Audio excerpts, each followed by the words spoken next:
On dit qu'une femme peut vivre sans affection plus longtemps qu'elle ne le devrait jamais, qu'elle continuera d'apparaître, souriant pendant les repas, faisant le lit, pliant le linge, faisant semblant que tout va bien, jusqu'à ce qu'un jour elle réalise qu'elle s'est affamée. C'était moi. Je m'appelle Claire. J'ai 46 ans. Je suis mariée à Thomas depuis plus d'une décennie, et je ne crois pas qu'il m'ait regardée, vraiment regardée, depuis des années. Je ne le dis pas avec amertume, juste avec une tranquille résignation. Il y a une différence. C'est un homme bien, je suppose. Le genre de personne à qui les gens font confiance. Stable, logique, responsable, mais l'amour, la passion, l'attention. Ces choses se sont estompées il y a longtemps, comme la lumière du soleil qui s'échappe d'une pièce avant que vous ne réalisiez que vous êtes assise dans le noir. Alors, j'ai fait ce que font la plupart des femmes à ma place. J'ai cessé d'attendre quoi que ce soit. Je remplis ma vie de routine, d'obligations, de douces distractions. Je me suis dit que j'étais contente, que c'était de à quoi ressemblait le mariage après un certain temps. Dîners tranquilles, vie séparée, silence tolérable. Mais ensuite, j'aime à emménager. Le fils de Thomas issu de son premier mariage, 22 ans. Grand, à la voix douce, poli. Je ne l'avais pas vu depuis des années. Il vivait avec sa mère à travers le pays, mais après qu'elle se soit remariée et ait déménagé à l'étranger, il a appelé Thomas un soir et a dit qu'il avait besoin d'un endroit où rester pendant qu'il déterminait ses prochaines étapes. École, travail, il n'était pas sûr. Thomas, toujours pratique, a accepté sans hésitation. Juste le temps qu'il se remette sur pied, m'a-t-il dit par-dessus le bruit de sa brosse à dents électriques, comme si nous discutions d'un robinet cassé. Je n'ai pas argumenté. Je ne le fais jamais. Mais quelque chose a changé le jour où J'aime est arrivé. C'était peut-être la façon dont il me regardait. Non pas avec attente ou jugement, juste avec présence. Comme s'il me voyait même quand je ne voulais pas être vue. Il m'a serré dans ses bras lorsqu'il a franchi la porte. Non par obligation, mais avec chaleur. Il sentait l'océan, le sel, le vent, quelque chose de libre. Et quand il a souri, quelque chose de peu familier a remué lentement dans ma partie centrale. Un clignotement de vie dans un endroit que je croyais éteint depuis longtemps. Cette première semaine, j'ai gardé mes distances. C'était le fils de Thomas, après tout. Mon beau-fils. J'ai préparé des repas, nettoyé la chambre d'amis, tenu des conversations polies. Mais J'aime était différent du garçon dont je me souvenais. Il était observateur, réfléchi, gentil de manière discrète, comme lorsqu'il remplissait mon café sans demander, ou mettait de sa musique en pause quand j'entrais dans la pièce, ou offrait de porter les courses sans qu'on le lui dise. Thomas n'a rien remarqué de tout cela. Bien sûr que non. Il travaillait tard comme toujours. Récemment, c'est comme s'il disparaissait en lui-même dans les emails de travail, les scores sportifs, le bourdonnement des nouvelles du soir. Nos conversations sont maintenant comme des transactions commerciales. As-tu payé la facture? N'oublie pas que la voiture doit être révisée. Nous n'avons plus de détergent. C'est le langage de notre mariage. J'aime cependant parle en silence. Un soir après le dîner, je l'ai trouvé dans la cuisine faisant la vaisselle. Il avait retroussé les manches de son T-shirt, révélant des avant-bras saupoudrés de soleil. J'aurais dû m'éloigner. Au lieu de cela, je suis restée là, appuyée contre le comptoir, comme si c'était la chose la plus naturelle du monde.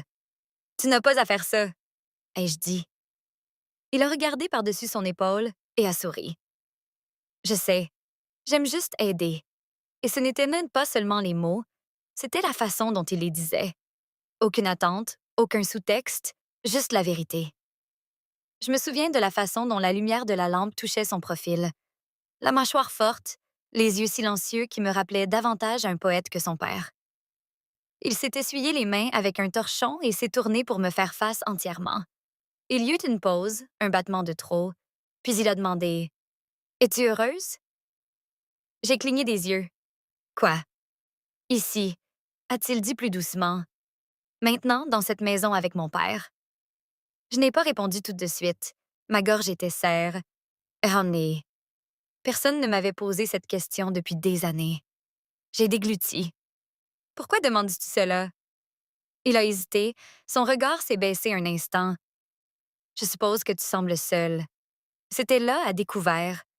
Et au lieu de le nier, Au lieu de l'écarter avec une blague, je me suis retrouvée à murmurer. Je crois que oui. Il a fait un pas de plus. Pas trop près. Juste assez. Tu ne devrais pas l'être. Je ne sais pas combien de temps nous sommes restés là, l'air s'étirant entre nous comme quelque chose de fragile. J'ai entendu les pas de Thomas à l'étage, étouffés, se déplaçant vers la chambre. Et comme un sort qui se brise, je me suis détournée. Bonne nuit, ai-je dit trop rapidement, reculant avant de dire quelque chose que je ne pouvais pas retirer. Mais plus tard, allongée à côté d'un homme qui ne tendait plus la main vers moi, je ne pouvais pas arrêter de penser aux mots de Jaime. Tu ne devrais pas être seule. La façon dont il l'a dit, la façon dont il m'a regardée quand il l'a fait. Quelque chose en moi avait commencé à se réveiller, et je ne savais pas comment le faire taire. À quiconque écoute, si vous vous êtes déjà senti invisible, comme si vous aviez disparu derrière le titre d'épouse ou de mère ou de soignante, j'espère que vous m'entendez maintenant. J'espère que vous savez que vous n'êtes pas seul. Parfois, le pire genre de silence n'est pas l'absence de son, c'est l'absence d'être remarqué. Et quand quelqu'un vous remarque enfin, cela peut tout changer. Faites-moi savoir si cette histoire vous parle. Si vous êtes toujours avec moi, cliquez sur ce bouton J'aime ou laissez un commentaire. Même un simple Je suis là peut signifier plus que vous ne le savez, car ce calme entre deux personnes, il ne reste pas calme pour toujours. Je me suis réveillée le lendemain matin avec une étrange lourdeur dans mon milieu. Pas de la tristesse exactement, mais une douleur comme si mon cœur avait été air et veille et après des années de silence. J'ai essayé de m'occuper. Lessive, facture, essuyer des comptoirs qui étaient déjà propres. Tout pour empêcher mon esprit de revenir à Jem et à la façon dont il m'avait regardé la nuit dernière. Thomas était parti avant le petit déjeuner, ne laissant rien d'autre que l'odeur d'après-rasage et vent et une courte note sur le comptoir. Longue journée, ne m'attend pas éveillée. Pas de je t'aime. Pas de à ce soir. Juste de la logistique, le langage que notre mariage parle maintenant. J'ai fixé la note plus longtemps que je n'aurais dû, ressentant ce vide familier. Il ne m'appréciait pas, ni mes efforts, ni ma présence, ni les manières silencieuses dont je maintenais notre vie ensemble. Il ne voyait même pas à quel point j'étais devenue, et puis, et apporter cela seul. Quand j'ai entendu des pas dans l'escalier, je me suis redressée automatiquement, comme si j'étais coupable de quelque chose. Jem est entré dans la cuisine, les cheveux encore humides d'une douche, portant une chemise grise douce qui, poussait ses épaules. Il a souri en me voyant, et juste ce simple geste à coup, et mon ask et psaster. Bonjour, a-t-il murmuré, sa voix encore chaude de sommeil. Bonjour, ai-je répondu, essayant d'avoir l'air assur et. Il s'est rapproché pour atteindre une tasse dans le placard, et pendant un instant, son bras a effleuré le mien. C'était à peine un rapprochement, un murmure vraiment, mais cela a envoyé une vague de chaleur le long de ma colonne vertébrale. Je me suis éloignée rapidement, faisant semblant d'ajuster la machine à café. Ça va? A-t-il demandé gentiment. J'ai hoché la tête. Juste fatiguée. Tu avais l'air triste, a-t-il dit, non pas en m'accusant, juste en remarquant. C'était le problème. Il remarquait tout. Je me suis tournée, réussissant un faible sourire. Je n'ai juste pas bien dormi. Jem a hésité, puis a dit doucement Est-ce à cause de lui? J'ai figue et. Mes mots, ce sont S et par et S. J'aime. Il a regardé vers le bas comme s'il avait peur d'être allé trop loin. Je suis désolée. J'entends juste des choses. La façon dont vous parlez à peine tous les deux. La façon dont il entre et sort sans même demander comment tu vas. C'est parfois difficile à voir. Difficile à voir. Ces mots sont touchés plus profondément qu'ils n'auraient dû. J'ai expiré lentement. Le mariage n'est pas toujours ce que les gens pensent, tu sais. Il a rencontré mes yeux alors, et quelque chose de non dit s'est resserré et entre nous. Non, a-t-il dit doucement et fermement. Mais tu mérites plus que cela. Ma gorge s'est noue et... Aucun homme ne m'avait dit cela depuis des années. Certainement pas celui qui avait juré qu'il le ferait. Avant que je ne puisse répondre, Jem a fait un pas de plus, hésitant, prudent, comme s'il s'approchait de quelque chose de fragile. Tu sais, a-t-il dit, voix basse, Je pensais que mon père était de le fort, fiable, digne de confiance. Mais maintenant, je ne sais pas. Il ne te voit pas. Pas de la façon... Il s'est arrêté. A retenu le reste. Pas de la façon dont je le fais. Je l'ai entendu quand même. L'instant s'est étiré entre nous, chaleureux et dangereux. Je les observe et... Dans mon pouls, dans le petit frémissement sous mes côtes, dans la façon dont je ne bougeais pas, même quand j'aurais dû le faire. Alors instinctivement, j'ai détourné le regard. J'aime, tu ne devrais pas t'inquiéter pour moi. Il a secoué la thé et il thé. Je le fais. Je ne peux pas m'en emper et is cher. Quelque chose en moi s'est fendu à ces mots. Une fracture silencieuse, mais profonde. Nous sommes restés tous les deux là pour un moment qui a semblé une éternité jusqu'à ce que la machine à café sonne fortement, brisant le charme. J'ai reculé. Il a reculé. Le monde a repris sa place. Mais rien n'était vraiment revenu à la normale. Plus tard cet après-midi-là, pendant que je pliais le linge dans le couloir, j'aimais se passer, s'arrêtant en haut des escaliers. Il m'a observé un instant, ce même regard pensif et scrutateur qui agitait quelque chose de profond en moi. « Tu n'es pas seul ici », a-t-il dit doucement. Et puis il est parti, me laissant avec une vérité que je n'étais pas prête à affronter.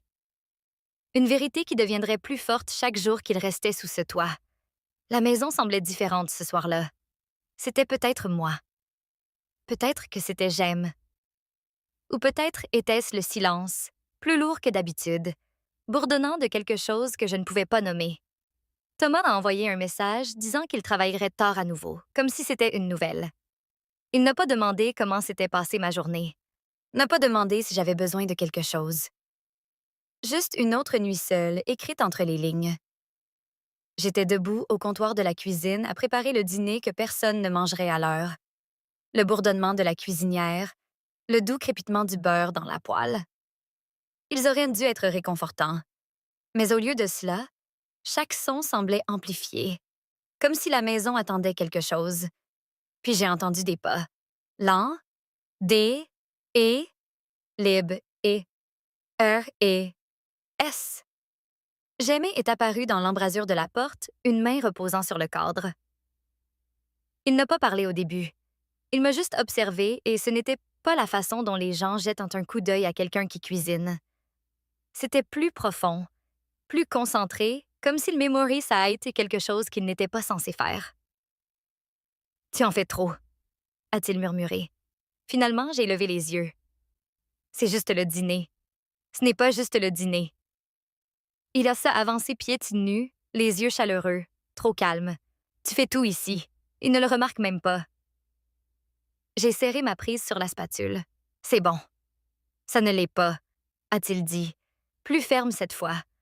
Il te traite comme un son de fond. Les mots ont frappé plus fort qu'ils n'auraient dû. James s'est rapproché, sans envahir, juste assez près pour que je sente le changement dans l'air. Il se tenait à côté de moi, si près que je pouvais percevoir la faible odeur de cèdre sur sa peau. Si près que son épaule a F-R-O-E-L-E, la mienne, lorsqu'il a tendu la main vers un verre. Mon flux d'air s'est coupé. Non par peur, non par surprise, mais par quelque chose de plus vif. Il a remarqué. « Tu es tendu, » a-t-il dit doucement. J'ai essayé d'en rire. Longue journée. Non, sa voix s'est adoucie, mais elle n'a pas perdu sa profondeur. Ce n'est pas la journée, c'est lui. Je n'ai pas répondu. Je n'avais pas à le faire. Jem a pris le verre, l'a rempli et l'a posé à côté de moi avec une douceur qui semblait déplacée dans cette maison. Ses doigts sont effleurés ma main légèrement, à peine un contact, mais assez pour m'envoyer un frisson chaleureux et indésirable. J'ai retiré ma main trop vite. Il a expiré. « Je suis désolée. Je ne voulais pas faire ça. »« Non, ça va, » ai-je murmuré. « C'est juste compliqué. » Sa mâchoire s'est contractée et comme s'il luttait contre quelque chose qu'il ne voulait pas dire. Puis sa voix a chuté plus bas. Ça n'a pas allé y être très. J'ai gel et... Gemma passe et, devant moi pour ajuster la poêle sur la cuisinière, sa silhouette se rapprochant plus que nécessaire. La chaleur qui, manait de lui rivalisait avec le brûleur. Son bras a effleuré le mien à nouveau. Délibéré cette fois, assez lent pour faire TR et bûcher mon pouls. J'ai dégluti difficilement. J'aime. Il n'a pas détourné le regard. Je ne fais rien de mal. Juste debout ici à aider. Sa définition d'aider était différente de la mienne et différente de celle de son père. Thomas ne se tenait plus jamais près de moi comme ça. Il ne remarquait jamais la façon dont mon rythme s'accélérait, la façon dont mes épaules retenaient la tension, la façon dont je me mordais la bouche quand je me concentrais.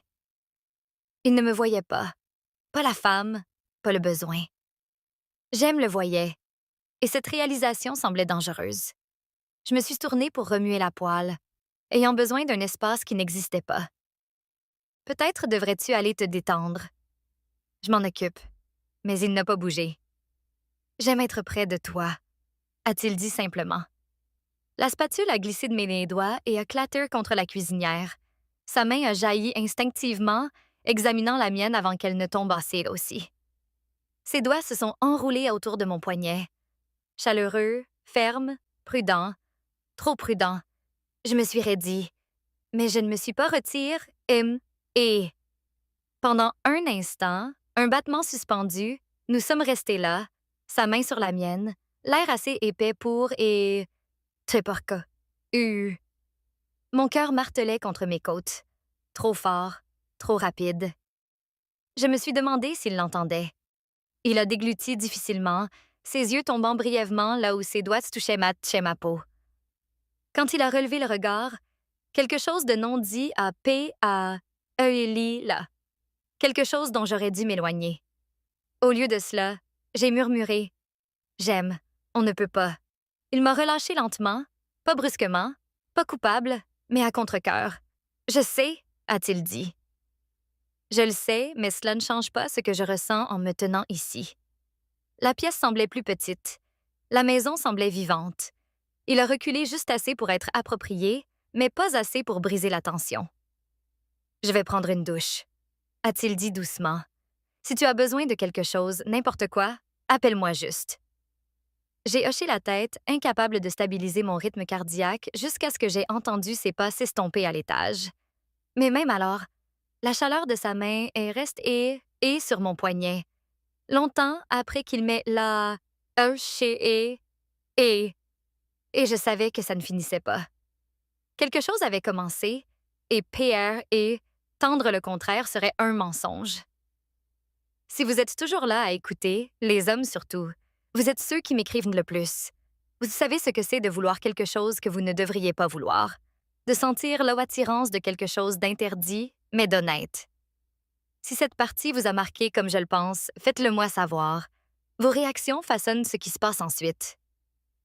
15 minutes. C'est que le temps que j'ai passé debout dans la cuisine, faisant semblant de nettoyer un comptoir qui était déjà impeccable. Mes pensées s'emballaient, encerclant tout ce que je n'avais pas dit.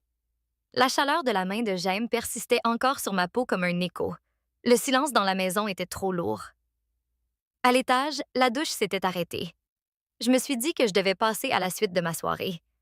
Quelque chose de simple. CR et pas ennemi. Mes mains étaient nettes sèches. C'était tout.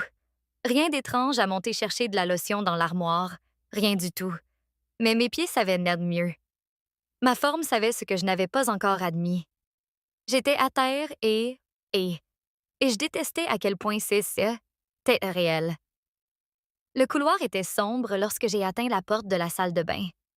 Mes pieds nus étaient silencieux sur les planches. Je n'ai pas frappé. Je n'en avais jamais eu besoin. Cette salle de bain était la mienne. J'aime avec ses serviettes, ses affaires dans la chambre d'amis. J'ai tourné le bouton et je suis entrée. Puis j'ai Fig et... J'aime était toujours taf là. Il se tenait près du miroir, une serviette enroule et autour de sa taille. Sa peau humide et rouge de la vapeur de l'eau. Des gouttes s'accrochaient à ses épaules, glissaient lentement le long de la courbe de son dos, disparaissant dans le bord de la serviette. La pièce était brumeuse, parfum et légèrement à l'eucalyptus et au savon. Sa tête s'est tournée vers la porte, vers moi, mais il n'a pas bougé. « Je ne t'ai pas entendu frapper », a-t-il dit, voix basse. « Je ne pensais pas que tu étais encore ici », ai-je dit rapidement, mais ma voix m'a trahi. Trop douce, trop boulevard, et j'avais juste besoin d'un peu de CR et Tom. Il n'a pas reculé et ne s'est pas couvert davantage. Au lieu de cela, il a maintenu mon regard dans le miroir. C'est bon, tu peux entrer. Les mots épais étaient inoffensifs techniquement, mais la façon dont il les disait ne l'était pas. J'ai hésité sur le seuil. D et Shir et entre la retraite et quelque chose de bien plus dangereux. Puis je suis entrée. Lentement, prudemment, il s'est déescalcalté et juste assez pour que je puisse atteindre le placard. Et pourtant, nous étions proches, plus proches qu'avant. J'ai ouvert la porte avec des doigts tremblants, faisant semblant de ne pas remarquer la chaleur et, manant de sa peau, faisant semblant de ne pas le sentir m'observer dans le miroir. Mon air s'est coupé lorsque j'ai saisi la lotion. Ma main a frôlé le bord de l'étagère, faisant tomber un pot. Il a claté doucement contre l'évier. J'ai tendu la main pour le remettre, et la main de Jamie s'est posée et sur la mienne à nouveau. Douce, chaleureuse, restant elle à place. Je n'ai pas bougé. Lui non plus. Le miroir a capturé nos deux reflets, moi dans ma robe de chambre, lui dans rien d'autre qu'une serviette et la peau encore humide. Et entre nous, calme. Il s'est penché juste légèrement, juste assez pour que sa voix frôle mon oreille. Tu trembles. Ce n'est pas vrai.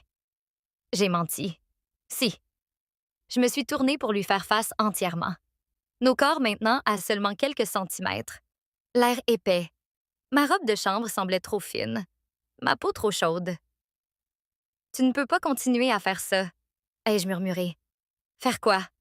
Ses yeux ont son et les miens. Te remarquer. Mon rythme s'écoule et... Tu n'es pas juste la femme de mon père pour moi, Claire. L'entendre prononcer mon prénom, pas maman, pas vous. Mais Claire a fait quelque chose de profond en moi. Une attache s'est rompue, silencieuse mais irréversible. J'ai essayé de reculer. Sa main a touché et ma taille. À peine un contact, mais assez. Je m'en vais, a-t-il dit soudainement. Sa voix plus calme maintenant. Je ne voulais pas te mettre mal à l'aise.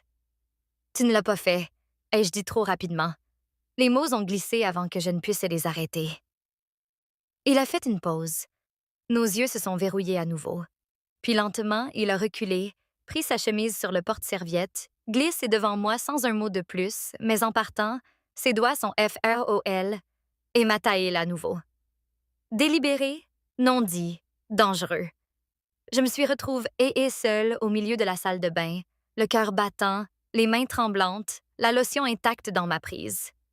Quoi que ce soit, ce n'était pas fini. J'ai essayé de dormir cette nuit-là. Vraiment. Mais chaque fois que je fermais les yeux, je sentais la chaleur des doigts de James sur ma taille, la façon ferme dont il me regardait dans la salle de bain, l'ardeur qui pulsait de lui comme quelque chose qu'aucun de nous n'avait le courage de nommer.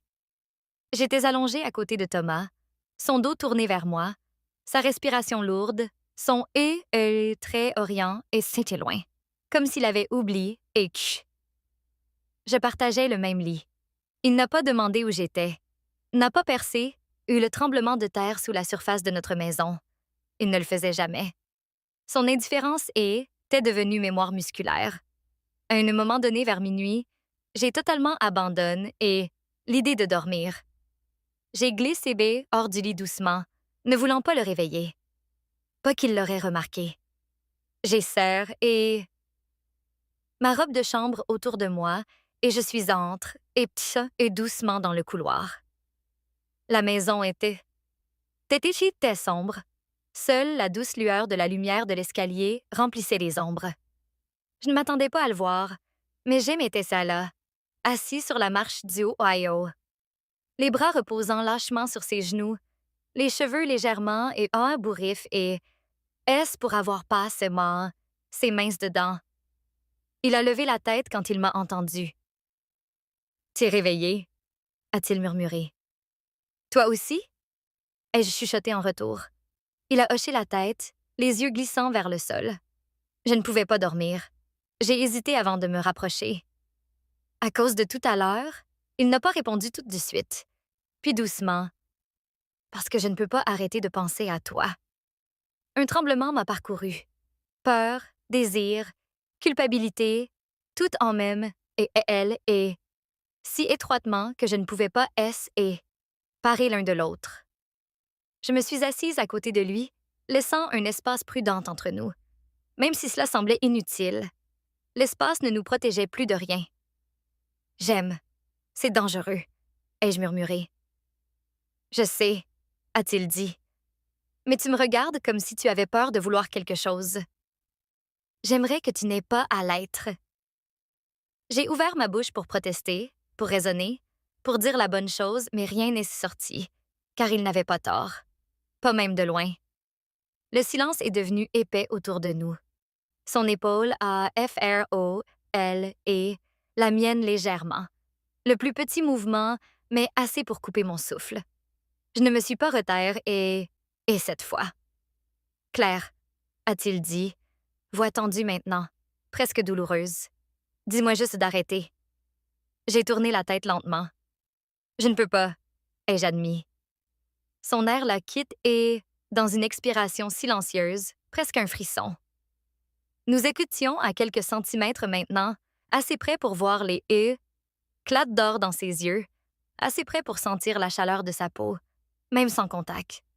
Mon cœur battait si fort qu'il noyait le monde. « J'aime, » ai-je murmuré à nouveau. Mais cette fois, il n'y avait aucun avertissement dedans, aucune résistance. Il s'est penché le premier, hésitant, me donnant le temps de m'éloigner. Je ne l'ai pas fait. Sa bouche a touché la mienne doucement au début, à peine un frôlement. Une question suspendue dans l'air. Je me suis retrouvée et pondre sans parler, comblant le reste de la distance. Ce n'était pas un acte passionné et pas imprudent.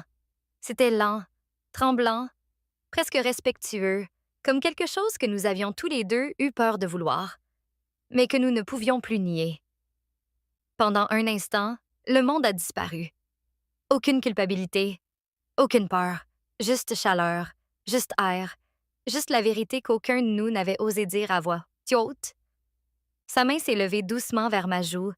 Son pouce a effleuré ma peau avec une tendresse qui m'a détruite complètement. Je me suis appuyée contre lui.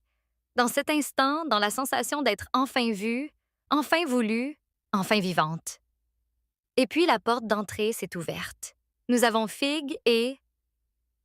Un tintement de clé, un soupir fatigue est né. La voix de Thomas appelant dans le couloir. « Claire, tu es toujours éveillée? » J'aime à reculer et instantanément, le cœur s'emballe, la respiration tremblante. J'ai eu froid là où sa chaleur était juste quelques secondes auparavant. Je me suis levée rapidement, serrant ma robe de chambre, essayant de stabiliser le tremblement dans mes mains. Thomas est entré dans le couloir, nouant sa cravate, inconscient de la tempête dans laquelle il est, tête entre et... « Oh » a-t-il dit quand il nous a vus. « Je ne savais pas que vous étiez encore éveillés tous les deux. » J'aime ces claircit la gorge doucement. Je ne pouvais juste pas dormir.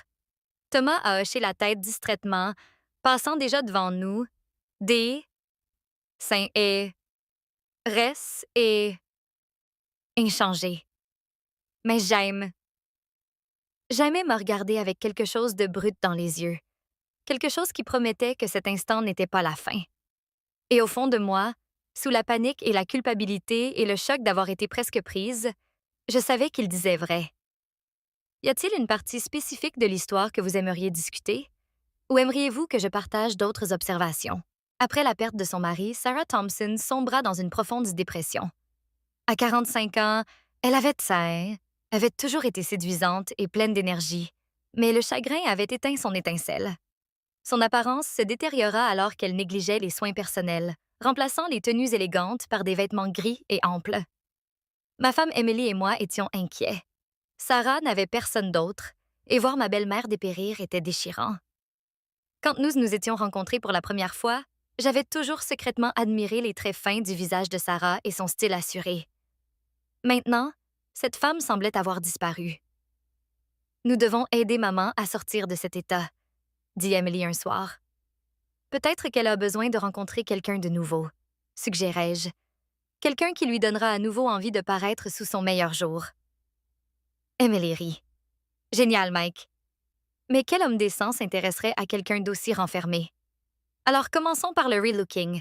Amène-nous-la dans ce salon chic en centre-ville. Emily écarquilla les yeux. C'est cher. Je paierai, promis-je, même si je frissonnais intérieurement à l'idée de la dépense. Le relooking. D'une manière ou d'une autre, Emily réussit à convaincre maman d'y aller. Assis à mon travail, je regardais mon compte bancaire diminuer tandis qu'elle passait d'un traitement à l'autre. Mais quand je rendis visite à Sarah chez elle ce soir-là, la transformation fut stupéfiante. Au lieu de la souris grise à laquelle j'étais habituée, je fus accueillie par une femme radieuse. Ses yeux brillaient, ses cheveux étaient parfaitement coiffés et sa robe était ajustée.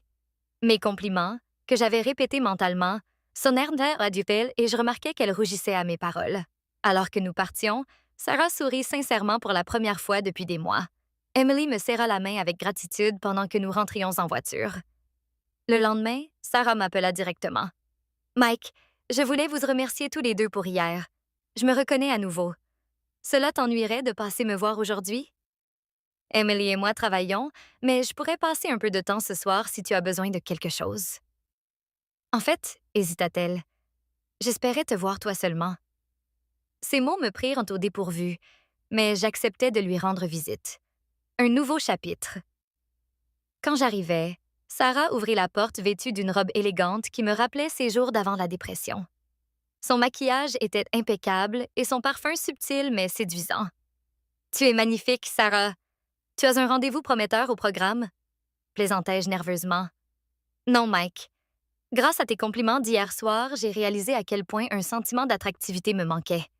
Je voulais ton avis honnête sur mes efforts. » Elle avait préparé un dîner gastronomique et, alors qu'elle prenait des plaies dans les placards hauts, je ne pouvais m'empêcher de remarquer avec quelle grâce elle bougeait. L'atmosphère était chargée de quelque chose que j'hésitais à nommer. Pendant le dessert, Sarah se pencha en avant. « Mike, j'ai été si seule. J'ai à nouveau besoin de quelqu'un dans ma vie. » Mon cœur s'emballa. La situation devenait à la fois embarrassante et flatteuse. J'inventai une excuse pour appeler Emily et sortis pour téléphoner à ma femme. Après lui avoir tout expliqué, je m'attendais à ce qu'Emily soit en colère. Mais après un long silence, elle me surprit. « Maman a besoin de ce regain de confiance, Mike. Sois gentil avec elle, mais fixe des limites. Peut-être aide-la à créer des profils de rencontres. » Je fus envahie par le soulagement. « Tu es incroyable, tu le sais? » Quand je revins, j'offris gentiment d'aider Sarah à naviguer à nouveau dans la scène des rencontres. Sa déception initiale fut remplacée par la gratitude. À la fin de la soirée, nous avions configuré son profil sur un site de rencontres réputé pour les célibataires mûrs. Quelques jours plus tard, Sarah organisa son premier rendez-vous avec un veuf distingué nommé Robert. 2 mois plus tard, Sarah et Robert annoncèrent qu'ils se fréquentaient exclusivement.